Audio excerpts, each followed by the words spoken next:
commerciale et attractivité économique, le rôle du CAMEC, modéré par M. Loïc Ricardo Pécou, que je vais inviter à me rejoindre sur la scène. Alors, titulaire d'un DEA en sciences de l'information et de la communication, installez-vous s'il vous plaît. Il a plus de 10 ans d'expérience en communication et relations publiques au Bénin et hors de nos frontières, journaliste à la télévision nationale ORTB. Voilà, je vous laisse appeler vos collaborateurs.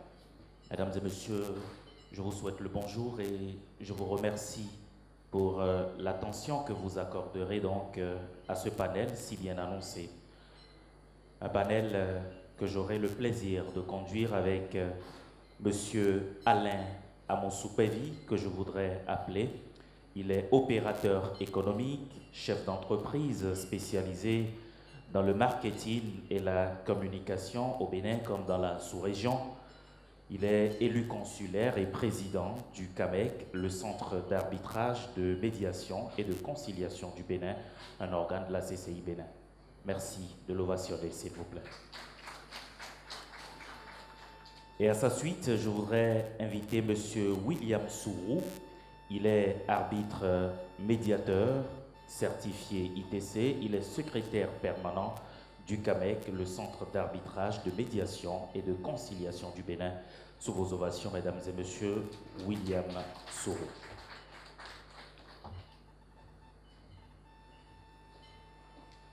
Merci. Est-ce que je pourrais avoir un autre micro, s'il vous plaît, pour... Voilà, parfait. Mesdames et messieurs, je voudrais une fois encore vous souhaiter le bonjour et vous remercier pour votre présence. Il est un constat, vous l'auriez remarqué comme moi, que depuis quelques années au Bénin, il y a beaucoup d'efforts qui sont faits par l'exécutif, ceci dans le dessein de pouvoir faire du Bénin un pays à une économie fortement appréciée. Il y a beaucoup d'efforts qui sont faits notamment dans le secteur de l'industrie et du commerce. Tout ce qui est fait par l'exécutif, c'est de permettre aux investisseurs de venir véritablement investir au Bénin. Mais pour investir au Bénin, pour attirer les investisseurs, il faut une certaine garantie. Garantie, je veux parler d'une justice commerciale et d'une attractivité économique. D'ailleurs, le thème de ce panel, nous allons scruter ensemble le rôle du CAMEC. Mais avant d'en venir au rôle du CAMEC, je voudrais inviter M. Alain Amonsoupevi de bien vouloir nous dire en quoi il est important aujourd'hui pour l'investisseur de s'assurer que la justice est une garantie. Monsieur Amonsoupevi. Merci, monsieur. Je salue les participants à ce forum. Je remercie les organisateurs pour cette opportunité qui nous a été donnée de parler de la justice commerciale.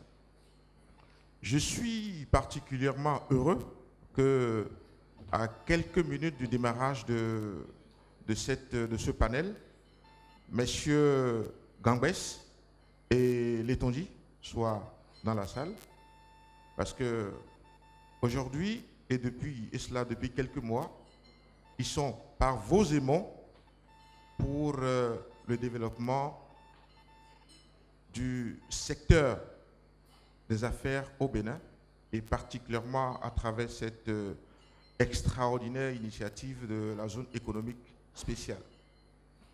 Je dis donc qu'ils sont par vos aimants pour attirer, disons, les investissements étrangers.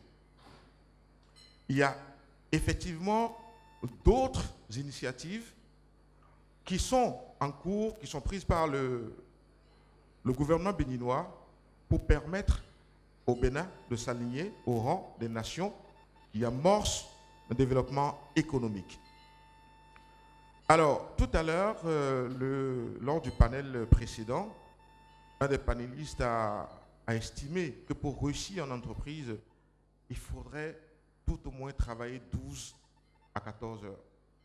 Vous avez travaillé de 12 à 14 heures. Vous avez, pour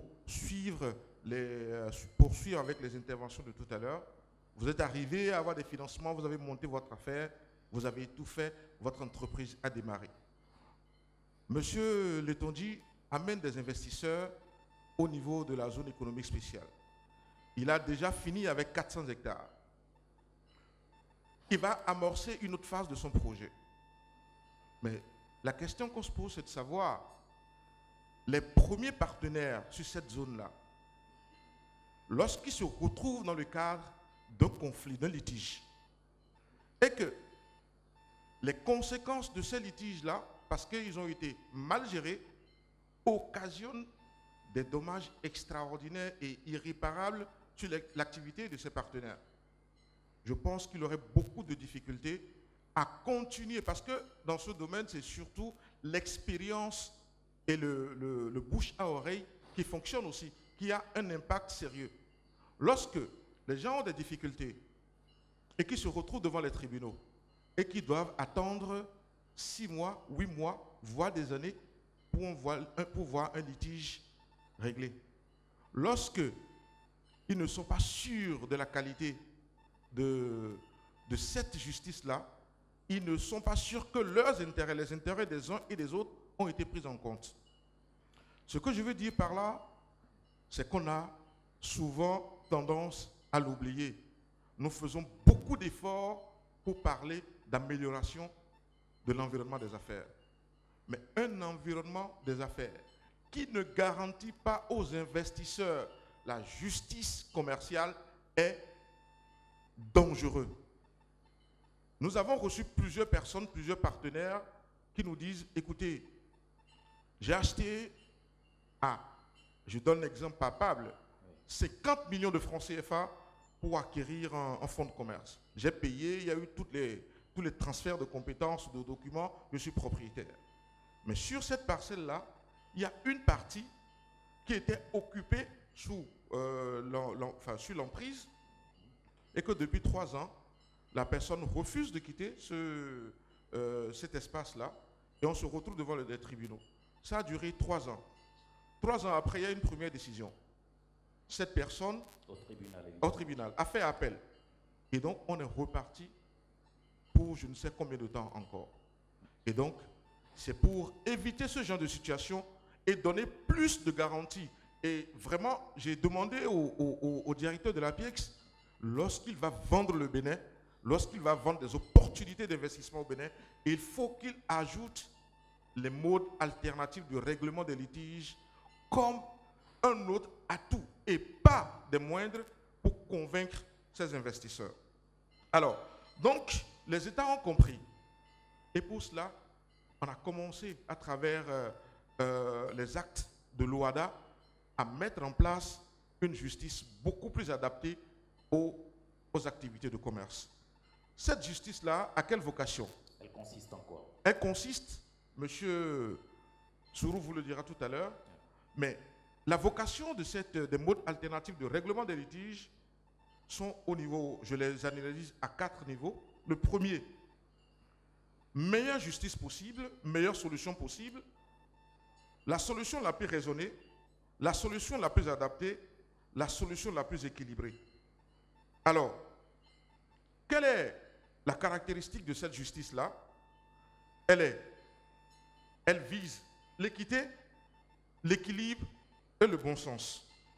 Alors, quel est l'intérêt de travailler réellement à l'amélioration de la justice économique, commerciale, pardon? Il y a 2 volets. Le tout premier, on parle d'attractivité. Qu'est-ce que l'attractivité? L'attractivité peut être définie comme la capacité à drainer et attirer des hommes, des activités, des fonctions et des compétences sur un territoire grâce à ses ressources, sans les dilapider et sans négliger la qualité de vie des populations. Il s'agit aussi d'augmenter l'attractivité du pays sur le plan de l'investissement tant national qu'international. Que font les États? Que fait l'État béninois? Les mesures. Il y a des mesures au niveau du Code des investissements, le traitement juridique et fiscal, l'investissement direct étranger. Alors, le dernier élément de l'attractivité, c'est l'amélioration du climat d'investissement, comme je l'ai dit, le risque pays, les avantages économiques comparatifs et enfin la justice économique. Quelle est la cible de la justice économique? La cible de la justice économique, on a tendance à croire d'abord qu'il s'agit seulement des entreprises. Mais il ne s'agit pas que des entreprises. Il s'agit de toute la population, puisque tout le monde tire bénéfice de la justice économique. Nous allons prendre le cas du Bénin. J'ai commencé à ébaucher un peu le sujet au niveau de la zone économique spéciale. Vous avez d'énormes avantages, des mesures incitatives, que ce soit au niveau de l'énergie, des impôts, de la fiscalité, des taxes, accessibilité. Vous avez tout ce qui est nécessaire pour permettre le développement de cette zone-là. Alors, il y a aussi d'autres initiatives, comme je l'ai dit, qui sont prises.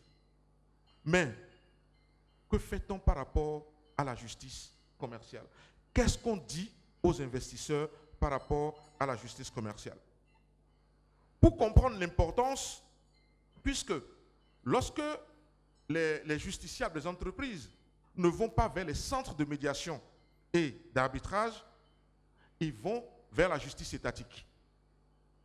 Et ce n'est pas à vous que je vais apprendre, je vais enseigner ou démontrer les tares de la justice étatique. Et il ne s'agit pas pour moi aujourd'hui de faire un diagnostic. Mais lorsque nous avons interrogé les opérateurs économiques, je vous cite quelques caractéristiques. Qu'est-ce qu'ils ont dit? Qu'est-ce qu'ils ont dit? Oui. Vous avez ça devant vous. Justice, la perception de la justice, elle est extrêmement lente. Lorsque vous avez une chaîne d'approvisionnement qui est importante pour la continuité de votre activité et que vous devez passer 4, 6, 8, 10 mois devant les tribunaux, ça peut causer un réel souci sur la continuité de votre entreprise. Donc, il y a la lenteur. La lenteur au niveau des délais de procédure et le report des audiences qui sont reportées à n'en pas finir.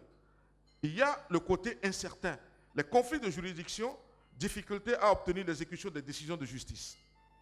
La justice perçue comme peu prévisible, on parle de corruption, en particulier au niveau des experts judiciaires. Insuffisamment transparente, manque de diffusion de la jurisprudence, problème de communication avec le monde des affaires et enfin le caractère public. Parce que lorsque vous allez devant les tribunaux, les débats sont publics. Il y a des informations secrètes, des informations sensibles qu'une entreprise n'a pas forcément intérêt à voir déverser sur la place publique. Et donc, il y a ce côté-là aussi qui cause certaine confidentialité. Et donc, tout ce que j'ai dit justifie la création, d'accord, des centres d'arbitrage, de médiation et de conciliation, que tous les acteurs qui travaillent à l'amélioration du climat des affaires doivent prendre comme partenaire, comme élément, un autre atout pour dire aux entreprises, vous investissez au Bénin, mais en cas de difficulté, vous avez la possibilité de régler vos litiges sans passer par le goulot d'étranglement des tribunaux étatiques. Donc, les avantages et les caractéristiques des modes alternatifs de règlement des litiges, je vais m'en arrêter là pour le moment. D'accord. Alors, vous l'avez expliqué, vous avez rappelé un tant soit peu l'importance, je vais dire, de cette justice commerciale pour une véritable attractivité économique. Et le CAMEC, qui est un organe de la CCI Bénin, je le disais à l'entame, s'évertue à travailler donc dans ce domaine-là. Monsieur Sourou, quel est le processus de façon concrète et précise au niveau du CAMEC pour le règlement donc, de ces litiges-là?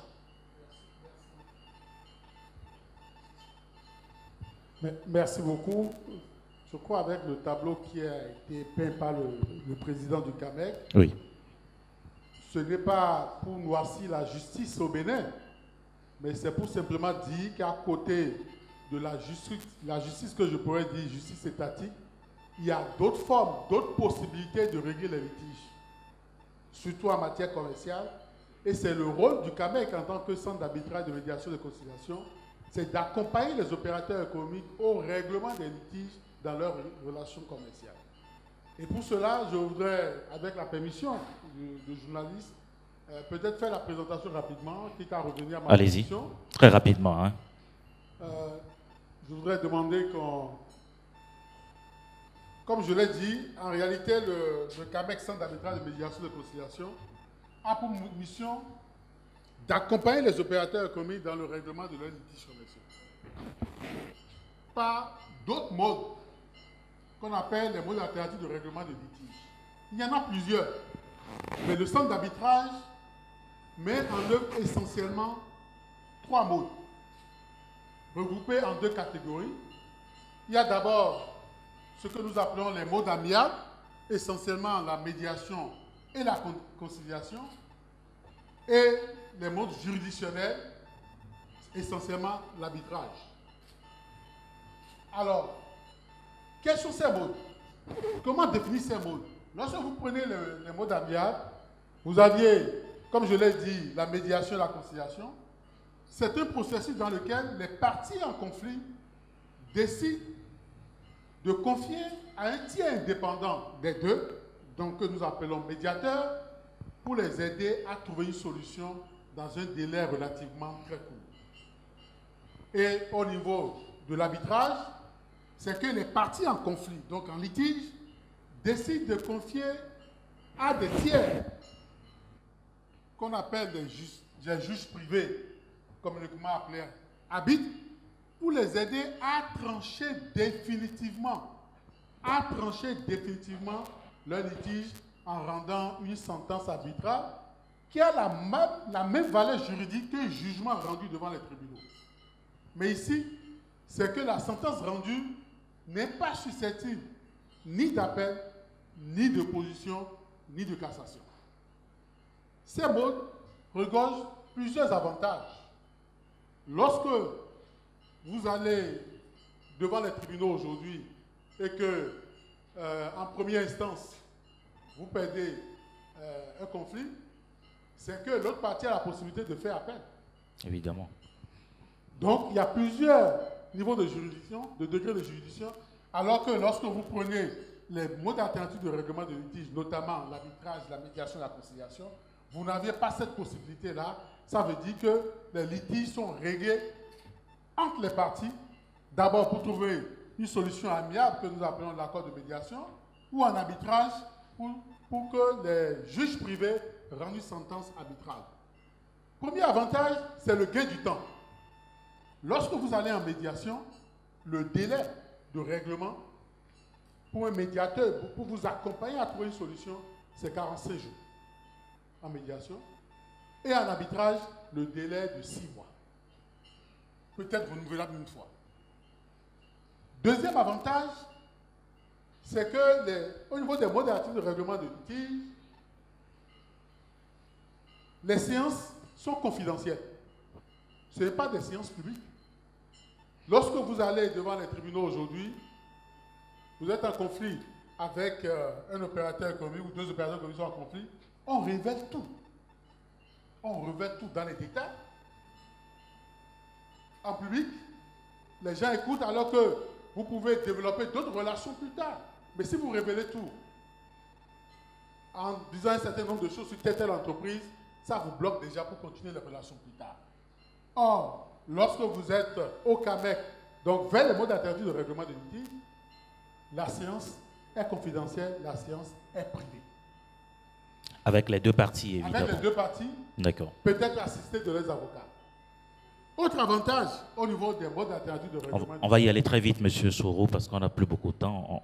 Très, très vite, oui. Bon, je vais passer pour accéder à ces modes alternatifs de règlement de litige. Oui. Il faut déjà anticiper.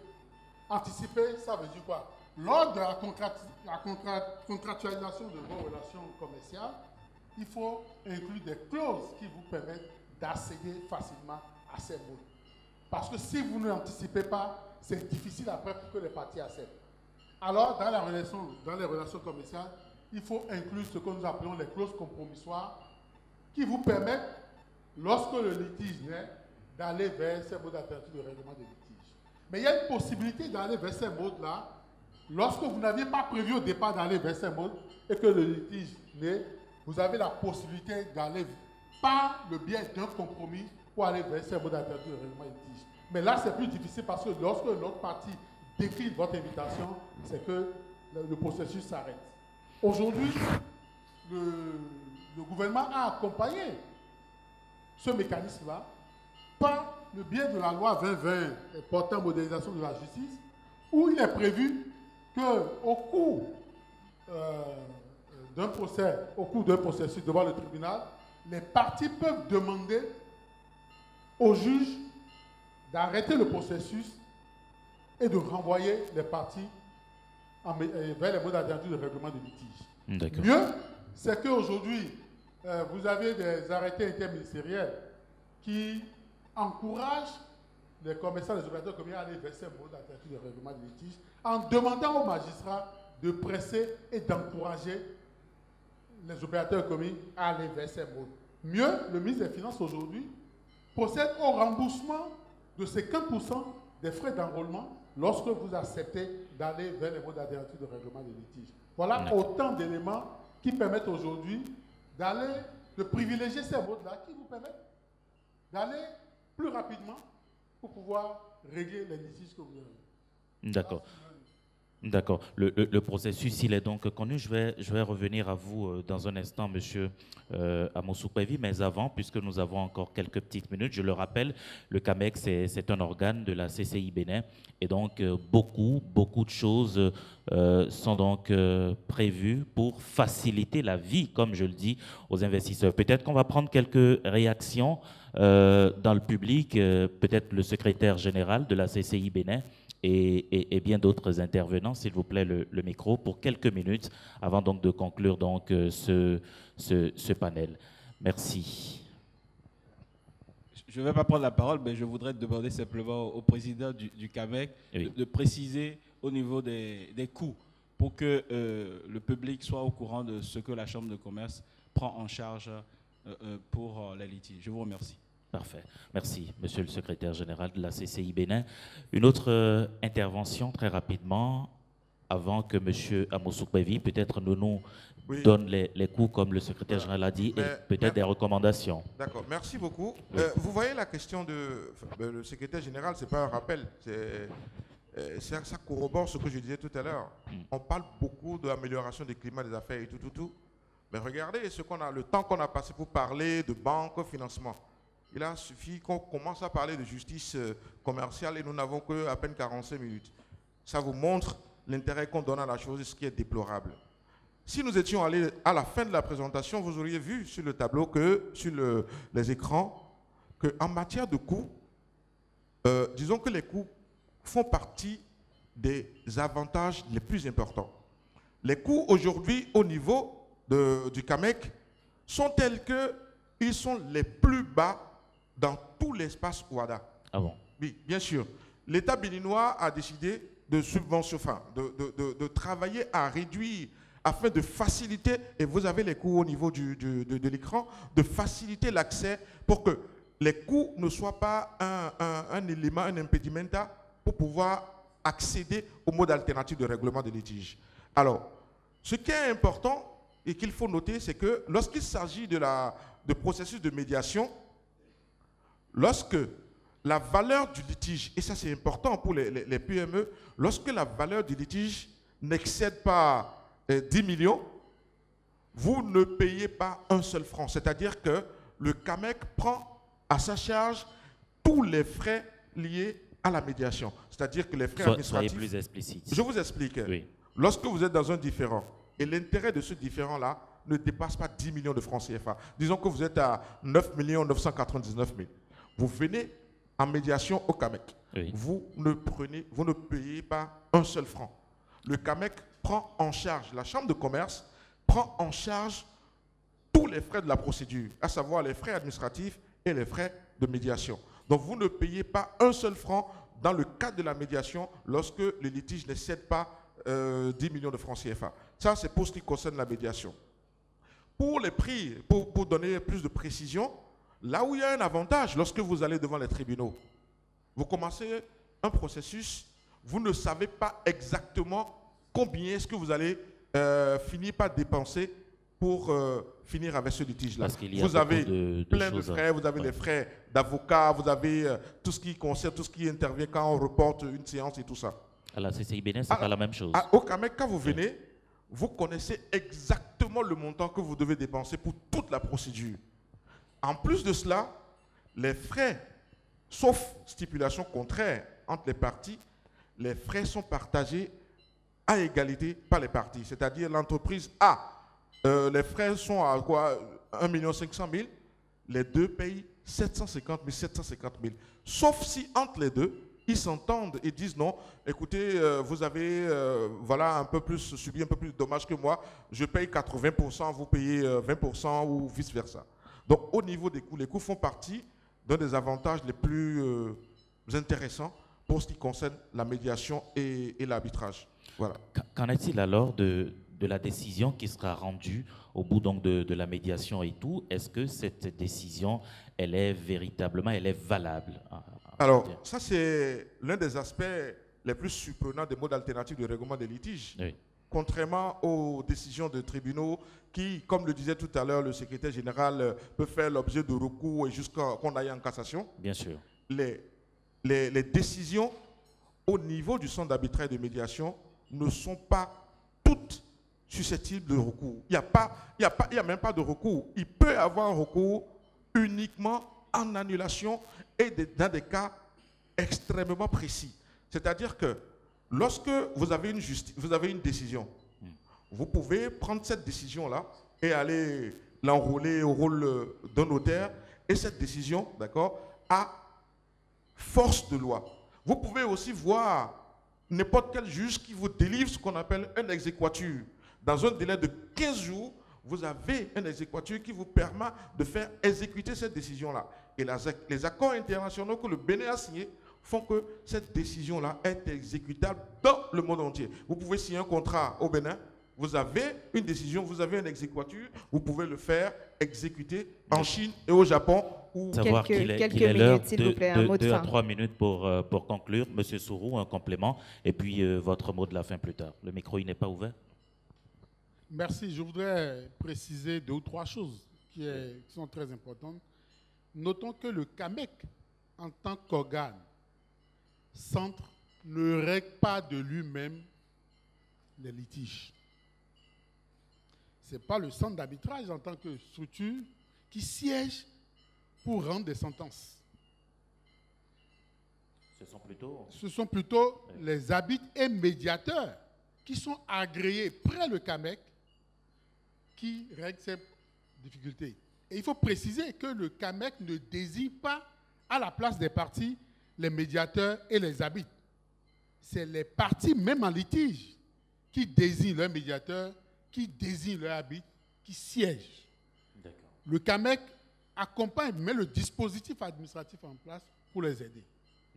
Première chose. Deuxième chose, les parties peuvent se faire assister par leurs avocats. Parce que le reproche qu'on fait souvent, c'est de penser un instant que lorsque vous allez vers les modes alternatifs de règlement litige, c'est que vous n'êtes plus, les avocats ne vous assistent plus, ce qui fait que certains opérateurs communs ont des réticences à aller vers ces modes-là. Non, vous pouvez être assisté. C'est une faculté qui est donnée de se faire assister. Mais il est important de préciser que nous avions introduit au niveau des procédures du CAMEC beaucoup de réformes. Je vais juste citer 3. En 30 secondes. En 30 secondes. Nous avions dit que le délai de règlement du litige... Non, c'est 30 secondes. Oui, 30 secondes. Que le délai de règlement du litige, lorsque vous allez en arbitrage, est 6 mois. Aujourd'hui, vous avez la possibilité d'aller en arbitrage en procédure accélérée qui est de 3 mois. Deuxième élément, c'est que nous avons introduit ce qu'on appelle les référés préarbitrales qui vous permettent, lorsque vous êtes en conflit avec un opérateur économique, sur des droits sur lesquels il n'y a pas de contestation, en 10 jours, un arbitre d'urgence peut être désigné pour donner des mesures conservatoires pour permettre de préserver. Troisième, c'est, comme je vous l'ai dit, c'est les mesures incitatives. Le président a cité les frais de médiation de moins de 10 millions, mais c'est de préciser également au niveau de l'arbitrage, lorsque la valeur du montant est moins de 10 millions, ce que vous payez comme frais d'arbitrage sont retrocédés entièrement aux arbitres. Voilà, c'est important de préciser. Merci, M. Sourou. William, Madame me permettra de laisser le président du conclure en 30 secondes. Merci pour votre aimable attention. En guise de conclusion, nous travaillons sur un plaidoyer. le plaidoyer que nous faisons, et là je vais encore me tourner vers le monsieur Gangwesi Béton, et dire qu'il y a ce qu'on appelle les domaines souverains d'investissement. Je vous donne un exemple. Cet exemple vous permet de voir ce que je veux dire. Lorsque vous prenez la Côte d'Ivoire, tout ce qui concerne les litiges qui concernent le cacao sont obligatoirement réglés par voie de médiation et d'arbitrage. Alors, les États identifient les secteurs qui sont prioritaires pour le développement du pays pour imposer le processus de médiation et d'arbitrage dans ce secteur-là pour éviter des ruptures préjudiciables pour la survie de ce secteur-là. Donc, c'est ce que je veux dire en conclusion. Merci pour votre aimable attention. Merci. Merci. Merci de les raccompagner. Ben, merci madame. Je note que c'est une avancée notable au niveau donc, de la CCI Bénin, au niveau donc, du CAMEC. Il faudrait que les investisseurs puissent désormais s'assurer qu'il y a une justice commerciale qui leur est garantie et donc cela ne favorisera qu'une attractivité économique. Merci de nous avoir. Merci à vous.